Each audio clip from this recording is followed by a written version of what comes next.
পবিত্র ঈদুল আজহার পরের দিন রাজধানী ঢাকা পল্টন এলাকা, পুরানা পল্টন মোড় এলাকা, রাজধানী ঢাকার চিত্রটি কুরবানি ঈদের পরের দিন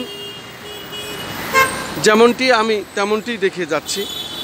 যেহেতু আমি ধারাবাহিকভাবে রাজধানী ঢাকার বিভিন্ন এলাকা ঘুরে ঘুরে চিত্রটি তুলে যাচ্ছি এবং দেখিয়ে যাচ্ছি। আমার কাজই হলো এটা, যেহেতু আমি পেশাগত একজন আলোকচিত্র শিল্পী, একজন সাংবাদিক, সেই সাথে আমি একজন ইউটিউবার, একটি অনলাইন পোর্টালের সম্পাদক ও প্রকাশক। দীর্ঘদিন ধরে এই পেশায় আমি প্রায় ৩৫ বছর। এর মধ্যে আমি আমার রাজনীতি জীবন, আমার ব্যবসায়ী জীবন এবং আমার কর্মজীবন, এর মধ্যে আমি এটা ধরে রেখেছি। যেহেতু এটা আমার পেশা এবং নেশা, এবং পেশাগত দায়িত্ব পালনের জন্যই আমি এই কাজগুলি সাধারণত করে থাকি। রাজধানী ঢাকা ঠিক সচিবালয় এলাকা, গুলিস্তান এলাকা, এবং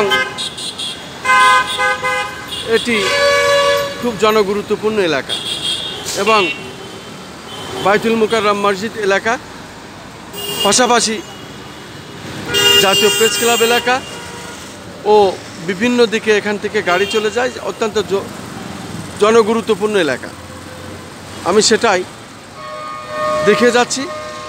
পবিত্র ঈদুল আজহা, এই কুরবানি ঈদের পরের দিন, এই কুরবানি ঈদের পরের দিন আমরা দেখতে পাচ্ছি, যেহেতু রাজধানী ঢাকা ফাঁকা, রিকশাওয়ালারা এভাবে বসে আছে, ভাড়া নাই, যাত্রী নাই।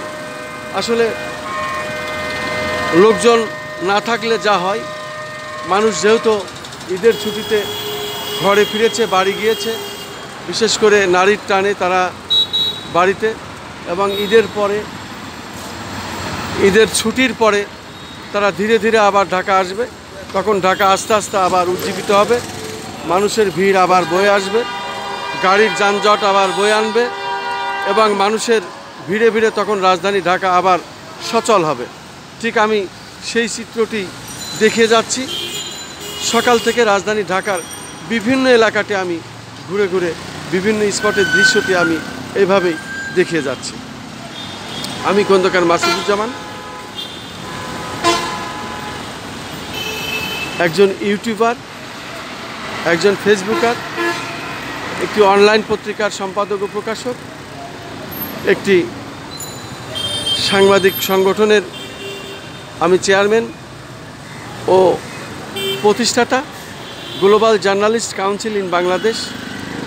সেই সাথে আমি আমার পেশাগত দায়িত্ব দীর্ঘদিন ধরে এটা করে যাচ্ছি এবং আজও করে যাচ্ছি। সেটাই আমি দেখানোর চেষ্টা করছি।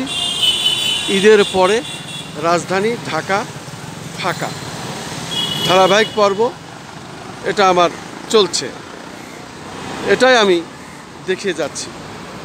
আমি দেখতে পাচ্ছি রিকশাওয়ালারা, উবার মোটরসাইকেলওয়ালারা তাদের ভাড়া নাই এবং অপেক্ষায় আছেন। ভাড়া তো নাই, কি অবস্থায় সব বসে আছেন দেখছি জায়গায় জায়গায় কিছু রিকশা। বাড়ি যান নাই ঈদে? তা ঈদের পরের দিন আজকে রাজধানী ঢাকা তো ফাঁকা, তা যাত্রী কি কিছু হচ্ছে? যাত্রী নাই। কি নাম আপনার? আমার নাম দীপক কুমার মন্ডল। বাড়ি কোথায়? বাড়ি সাতক্ষীরা। রিকশা চালান কতদিন? এই 7-8 বছর। শুনলেন একজন রিকশা চালকের ভাষ্য।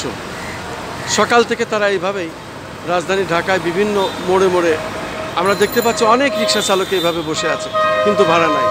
আসলে ভাড়া হবে কি করে? মানুষ তো সবাই ঈদের ছুটিতে যার যার গ্রামে বাড়িতে চলে গেছে। আবার ঈদের পরে প্রায় 1 সপ্তাহ পরে মানুষ আস্তে আস্তে ধীরে ধীরে আবার ঢাকায় আসবে, তখন তাদের জীবন জীবিকা ও রুটি রুজির ব্যবস্থা হবে। তবু তারা আশায় আছে, যদি 2-1 প্যাসেঞ্জার পায় তখনই তাদের আবার সংসার চলবে। আমি Khandakar Masuduzzaman, Tara news, BD TNV, SSJR TV, Terana TV, MB Bangla TV ও BLPP টিভির পক্ষ থেকে ধারাবাহিকভাবে আমরা রাজধানী ঢাকার চিত্রটি এভাবেই সাধারণত দেখিয়ে থাকি। এবছরও তার ব্যতিক্রম নয়, সেটাই আমরা দেখিয়ে যাচ্ছি। বিশেষ করে রাজধানী ঢাকা এখন ফাঁকা।